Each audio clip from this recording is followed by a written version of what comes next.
If you want to climb in Gundam Evolution once it releases, there's a really, really important thing that you have to do, which is not letting situations in the game or something the enemy does change how you play. You have to continue to play your game, so to speak. So in this Gundam gameplay, I'm going to talk about how to make sure that you're doing that, in addition to just covering how the character goes. So starting off, I have a pretty cocky playstyle, especially in this sort of a gameplay. I like to play aggressively and see what I can accomplish. But in this situation, I hard feed. And not only do I hard feed, but 4 other players on my team hard feed, as you can see in the top corner. They are all dead. My team just ended super, super hard. So we have now thrown away this first objective. Now, you can't let yourself ever become mentally weak in these situations and let yourself change how you play. If you do, you're going to get out of your strengths and away from feeling comfortable, and you're going to lose games that you would have won otherwise. So instead of falling apart and letting ourselves, and like, I don't even exactly just mean like giving up. I mean specifically just changing the way you play, right? So my team, as you'll see, all have a really, really aggressive playstyle, and we continue to play really, really aggressively and push the limits when it's acceptable to do that. But if we were to change after having fed like that and decide, oh, we just lost a lot, it's time for, to play more conservatively, to not just throw away what else we have, and play differently, we potentially would just lose here. But you're going to see that we continuously just maintain how we were playing and maintain our playstyle, and we end up doing really, really well because of it. So we're holding really aggressively here, and we still lose players. Our GM sniper just got killed. And then I also get killed. And that's okay. Things happen, but what you can see is that our Exia player here perfectly exemplifies, why, or like how this should go, right? So even though we've lost 2 players, which is our GM sniper and then me, our Exia understands that he can push and get a huge value, and so he does. And he ends up trading for the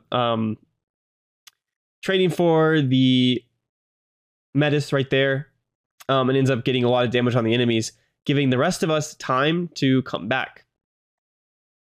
So I'm going to come back into this, and our Zaku also got a kill, and then I'm back and I'm time to kill the Metis, right? And so basically, because we were playing aggressively, like, yeah, we got slapped with the "oh, you messed up" kind of stick, which was getting the 2 picks on us, which is just an issue with the natural disadvantages of playing aggressively. But and that's not, this isn't a discussion of playing aggressive versus not aggressive. It's a discussion of maintaining your playstyle and maintaining playing like you want to play. And so instead of giving up, instead of letting ourselves change how we played, we continued to play aggressive, got punished, but our Exia continued that and ended up popping off, and giving us time to get back. And as you can see here, the enemy that thought they were going to have a really easy game probably are now starting to get upset, I'm sure. They're starting to feel like, hey guys, like, why aren't things working? We were doing so well before. What's going on right now?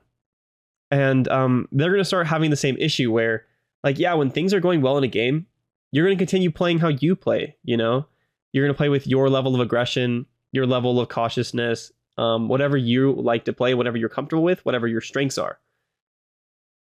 And there's that, and then people are going to be happy, right? When you're happy, you play a lot better. But now we've turned it on the enemy, and now they are the ones having to find out whether they have the mental fortitude to maintain how they play, and for them to be mentally strong enough to not give up, essentially. Side note, don't res in places like that. You can definitely find your limit testing levels, and that was a little bit too far, so I will now know not to do that again. But yeah, so like I'm saying, the enemy is having huge struggles with that now, and they're staggering in. They're getting to a point where they aren't even gonna be able to plant anymore, and we are just like feeding on this like angry, hungry sharks, and we're just pushing in further. I walk up and I go toss my ultimate, throw it a bit too far, but just putting in a situation where the enemies have to ignore me because they have to get to the point. And it gives me free opportunities to just sit there and kill them all. So, yeah.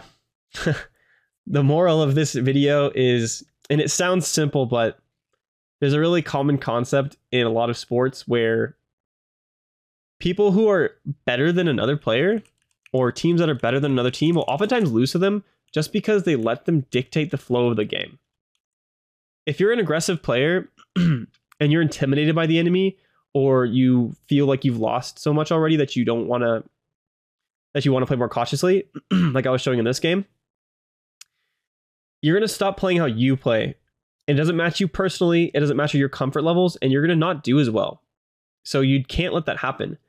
Like I was saying, this happens a lot, particularly in like martial arts sports, like MMA, wrestling, boxing, where someone will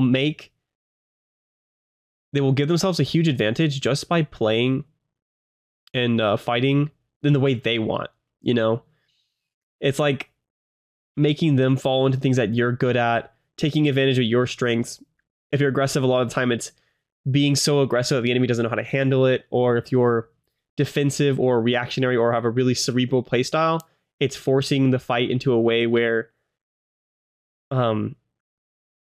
the enemy or the opposition in these fighting sports aren't able to play to their strengths. So it's the same exact thing in video games. And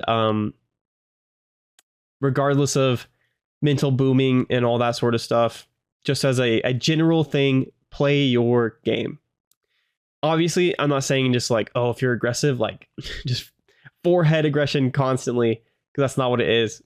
You do need to balance it with just necessities of the match. But in general, when you can and when you have the option between your two different ways of playing, like them or like yourself, choose to play like you play. And as a side note, using these sort of ultimates to zone are really, really, really, really good. Now it bounced way more than I thought it would, but if I throw that earlier, about 3 seconds, anything that touches the point now will die. And they can't beat it if you throw it in a good spot. And it forces the enemy in really awkward positions. And yeah, so zoning ults like that and these things and these end fights are really, really, really useful. So make sure to take advantage of them. If you're looking for some other information about Gundam Evolution, make sure to check out my mobile suit guides. I have 6 of them out there. And they talk about the abilities, when to play them, how to play them, and their strengths and weaknesses in a nice small little video. Thanks, guys.